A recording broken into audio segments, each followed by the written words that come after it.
Is about instruction set of 8086 microprocessor. Now, what is an instruction? Instruction is a command given to the processor by the user to perform a specific task. And what is the format of an instruction? Instruction internally contains an opcode along with operands. Now, opcode specifies the type of operation to be performed by the processor on the given operands. Okay. Now, let us see the instructions which are supported by 8086 microprocessor. Now, these are the instructions which are supported by 8086. As you can see, data transfer instructions, arithmetic instructions, logical instructions, shift and rotate instructions, flag control instructions, string instructions, branch instructions, and then machine control instructions. Okay. Now, initially we'll start our discussion with data transfer instructions. Now, the first data transfer instruction is move. So, move is a mnemonic, or move is an opcode which is given to the processor and telling the processor to do a specific task. Okay. Now, here move is a instruction. Okay. And here the meaning is move. Now, the format is move D comma S, or I can say it as a syntax. Move D comma S. Now, S indicates source and D indicates destination. Now, what happens if this instruction is executed? Now, the contents of source gets copied into destination. Okay, contents of source copied into destinations, and none of the flags are going to be affected. Now, let us see the possible or allowed source and destinations. Okay, now here source can be of accumulator and destination can be of memory. So, you can perform a move operation between accumulator and a memory and accumulator, register and register, memory to register, register to memory, and then immediate value to register. Okay, but we cannot go with these kind of operands. Like memory to memory is not possible. Memory to memory transaction is not possible in case of 8086 microprocessor. And immediate to segment register, we cannot initialize a segment register with an immediate value, and we cannot copy a segment register into the other segment register. So these are not the operands which we should not use in case of this move instruction. Now, as you can see, one of the example, move AL comma BL. So I'm copying the content of this BL into AL register. Okay, this is the possible combination which we have used now. Move AL comma BL, register and a register. Now, you can also use in the same way something like memory and accumulator. Now, here you can use something like move inside the brackets one address comma and then accumulator. Okay, and you can also use this combination like move some AX comma 1 2 3 4. Okay, so in this way you can use this move instruction. Now, move is the instruction which is used for copying the source content into destination. Now, we have the next instruction, that is exchange. XCHE is nothing but exchange. Okay, now what it does? It swaps the content between D and S, that is destination and a source. Okay, now the allowed operands inside this destination and source are a 16-bit register, accumulator, that is both can be exchanged, and register and a memory, register and a register, memory and a register. Okay, now we cannot perform an exchange operation between the memories and between the segment registers. Okay, now you can see one example here, exchange brackets 1 2 3 4 H comma BS. Now, what happens after execution of this instruction? Now, whatever the content that is present in this 1 2 3 4 location gets copied into BX, and the contents of BX gets copied into 1 2 3 4 location. So, it performs exchange operation between this memory location and a BX. Now, let us see the load effective address and then data segment as well as extra segment instructions. Now, these three instructions are mainly used for loading the effective address into a specific register. Okay, so load effective address, LEA is nothing but, and then LEA register 16, which is nothing but 16-bit register comma effective address. So we have to give one effective address here. Now, what happens after execution of this instruction? Now, this effective address will be stored inside this 16-bit register, and if you are using this instruction, now this instruction not only loads one 16-bit register, that is a specified 16-bit register, but also loads the data segment register. Okay, as you can see here, the address which we are specifying here, that gets loaded into 16-bit register, as well as the address plus 2 will be loaded onto or will be loaded into data segment register. Okay, and this is similar, but it loads the data onto data extra segment, not to data segment. Okay, now here LEA SI data is similar to move SI comma offset data. Okay, now we have one more, that is XLAT, which is nothing but a translate instruction. So what it does, it copies the contents pointed by this physical address location to AL register. Okay, now whatever the address that is pointing by this physical address location will be copied into AL register, and none of the flags are going to be affected. Now we have arithmetic instructions under this add, ADC, increment, AAA and DA. As we know what is addition operation, so here the syntax is add D comma S. So it performs addition between source and destination, and the result is again copied into the destination register. Okay, and if at all we get any kind of carry, now that carry will be stored inside this carry flag. Okay, now all the flags are going to be affected. That depends on the result that we got from this addition operation. Okay, and ADC is used for add with carry. Okay, for example, if you are performing, as this is an 16-bit microprocessor, if you want to perform 32-bit operations like addition between two 32-bit operands, then we have to use this ADC. Why? Because whatever the result or whatever the carry that is coming out of the lower word, okay, that should be added to the higher word addition. So in those cases we would be using this ADC. Okay, so ADC D comma S, which performs addition operation between source, destination as well as the carry flag, and the result is stored inside the destination register. Okay, and if we get any carry, now that carry gets copied into carry flag. Now all the flags will be affected. That depends on the result which we got. Now we have increment. Now it increments the destination by 1. Okay, so D plus 1, and the result is again stored into the destination operand. Okay, now all the flags are affected except the carry flag. Now we have AAA, which is nothing but ASCII adjust after addition. Now this is used in case of addition between two ASCII operands. Okay, if the sum is greater than 9, now the value in AH will be incremented by 1. And DAA, decimal adjust after addition. Now this is used in case of BCD addition. Now if you are performing any operation between two BCD operands, and if you got an invalid BCD result, then that should be added with a correction factor 6. Now that correction factor will be added by this DAA instruction.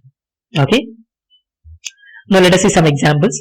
Add AX comma 2, it performs addition between AX and 2, and result is again stored into AX.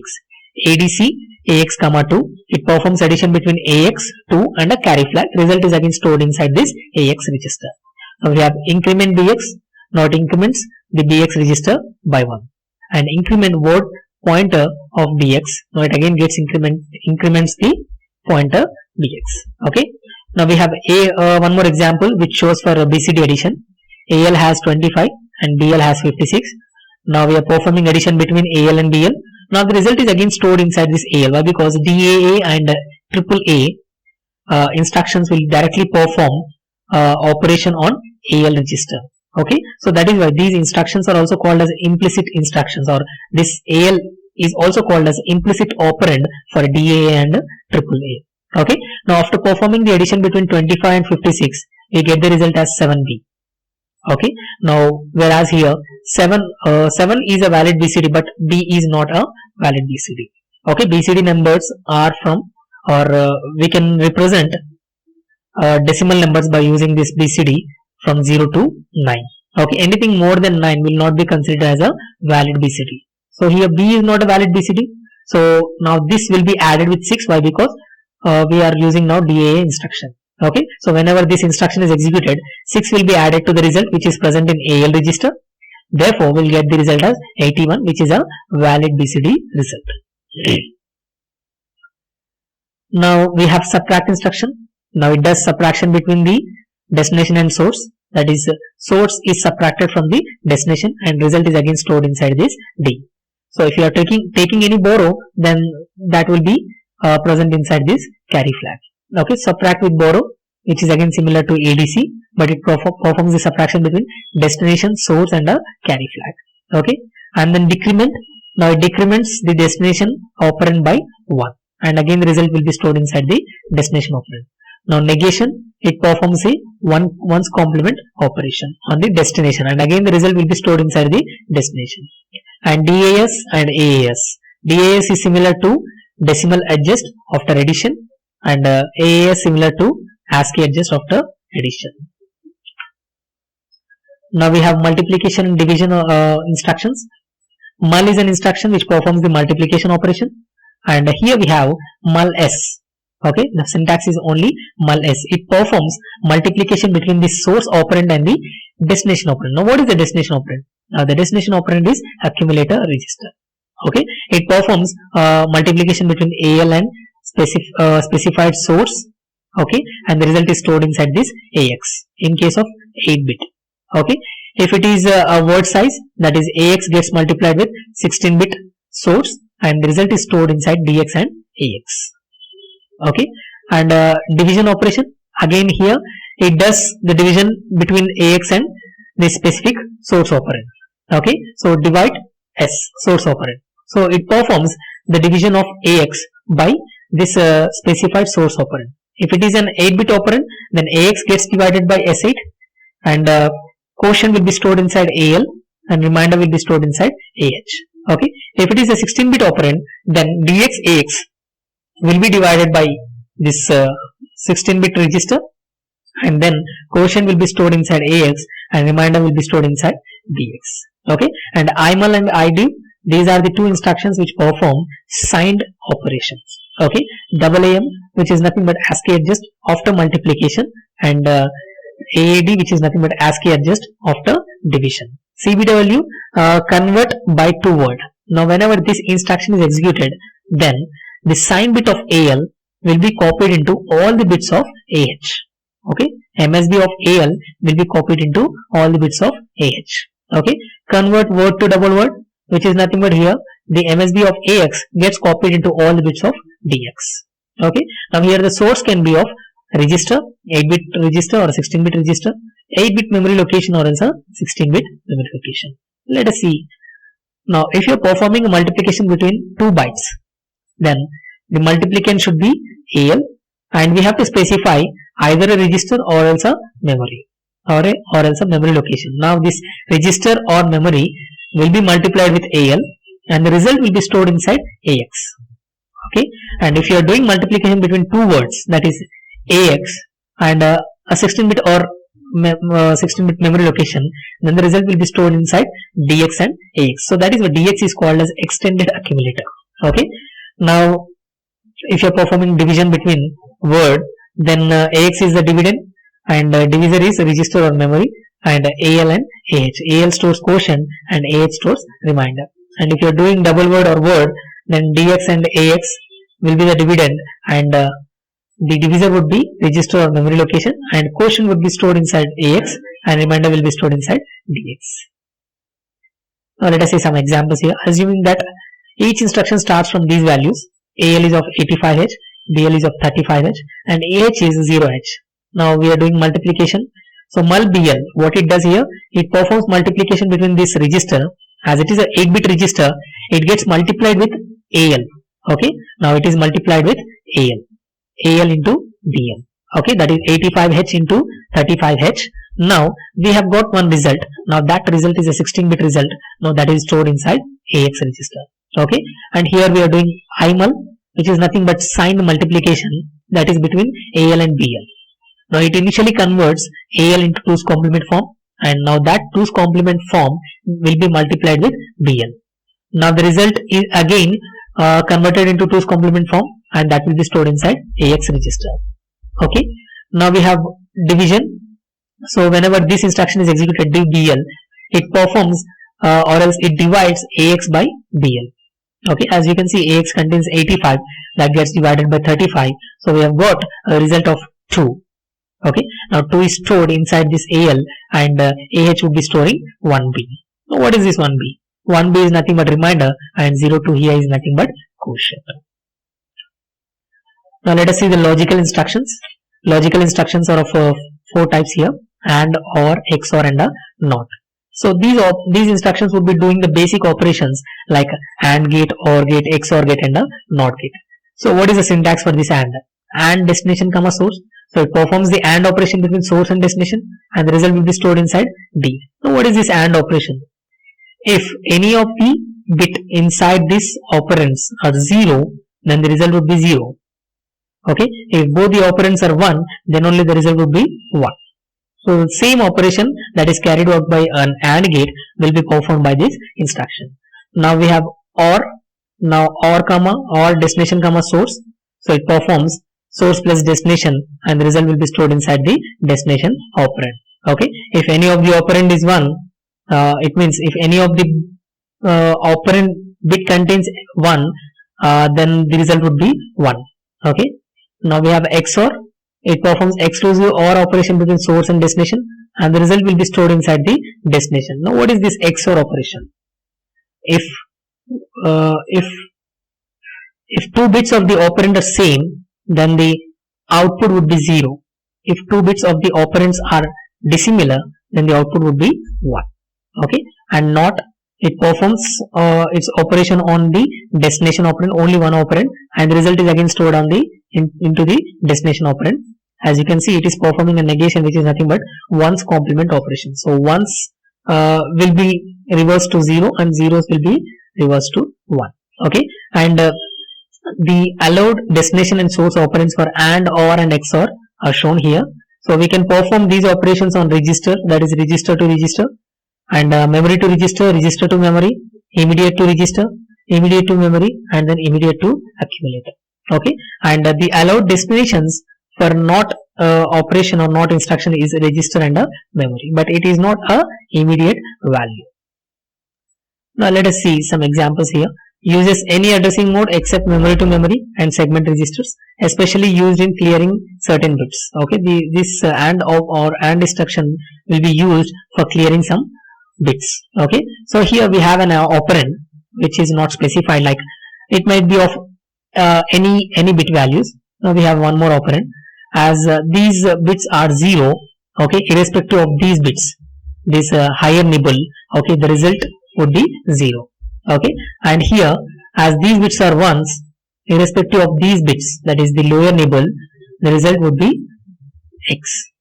Okay, now in the same way, used in setting certain bits. Okay, so here it does the plus operation, that is addition. So as these bits are 0, irrespective of these bits, okay, or else whatever might be these bits, so the same bits would be appearing at the output. Okay, now as these bits are 1, irrespective of these bits, the outputs would be again 1. Now we have XOR. XOR, as I told you, that if two bits are same, then the output would be 0, and if two bits are dissimilar, then the output would be 1. Now we have shift and rotate instructions. There are totally 7 shift and rotate instructions, like shift right, shift arithmetic left, and then shift right, shift arithmetic right, rotate left, rotate right, rotate left through carry, and rotate right through carry. Let us see each and every instruction. Before that, let us see what is this logical shift and arithmetic shift. Now what is this logical shift? So if we are performing any left or right shift operation, okay, assuming that we are performing a right shift operation, now here the bit positions or the values present in the bits will be shifted towards right, and the vacated bit position on the MSB or on the LSB in case of a shift left will be appended with zeros, or will be added with zeros. Okay, now in case of logical shift, so shifting operation is carried out, but the vacated bit will be filled with 0. In case of arithmetic shifts, here the MSB is preserved. MSB is preserved, and it carries on the shifting operation. Okay, so here as you can see, MSB is preserved here, and again it is carrying out the shifting operation towards the right side. Okay, and this LSB is copied into the carry flag. Okay, and the same thing happens over here. LSB is again copied into the carry flag.